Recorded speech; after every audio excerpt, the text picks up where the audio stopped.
এই সড়কটা চিটাগংয়ের ভাটিয়ালি এলাকা এবং আপনারা দেখতে পাচ্ছেন কাঠের উনুনে রান্না করা এই হোটেলটি কালুসার ওরস বিরিয়ানি এবং মেজবানি মাংসের জন্য খুবই বিখ্যাত এবং যিনি রান্না করেন প্রতিদিন কাঠের উনুনে।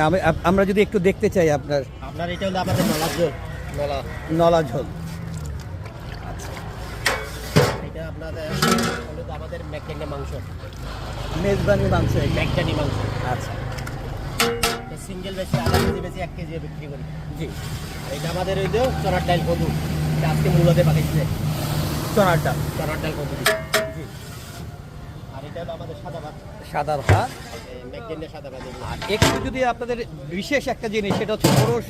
এটা আমাদের বিশেষ ভালো হলো যে আমাদের বিরিয়ানি।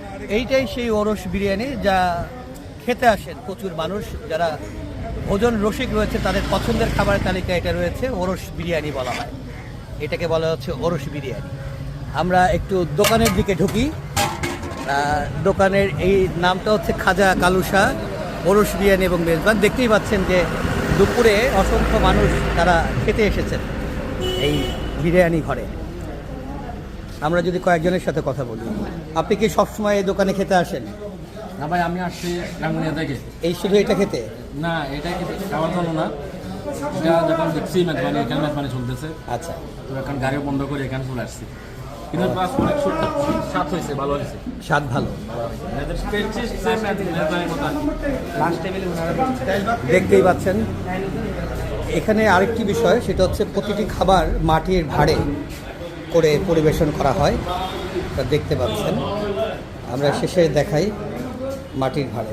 আপনারা কি সবসময় এখানে খেতে আসেন? এখানকার স্থানীয় মানুষ? আপনার পছন্দের তালিকায় কি আছে এই হোটেলে? এখানে তো উরুস বিরিয়ানি আছে, মেজবানি আছে, আর আর এখন তো আজকে যেগুলো পাকাইছে এগুলো অনেক স্বাদের জিনিস, মূলা দিয়া দিদি পাকাচ্ছে। আচ্ছা, অনেক মজার জিনিস এগুলো। আপনি একই জিনিস খাচ্ছেন আজকে? এখানে খুব ভালো হয়েছে আজকে, কারণ মূলো দিয়ে দিদি মূলো লাগছে, আর উরুস বিরিয়ানি রাজবাড়ি খানা খুব ট্যাক্স খানা।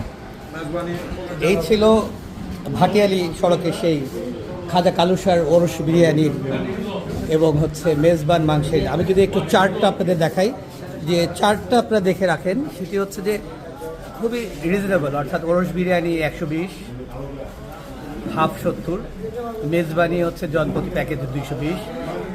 সব খাবারের মূল্য তালিকাটাই একেবারে রিজনেবল, অর্থাৎ সব ধরনের মানুষ যাতে খেতে পারে সেভাবেই করা। আপনি তো এই দোকানের স্বত্বাধিকারী।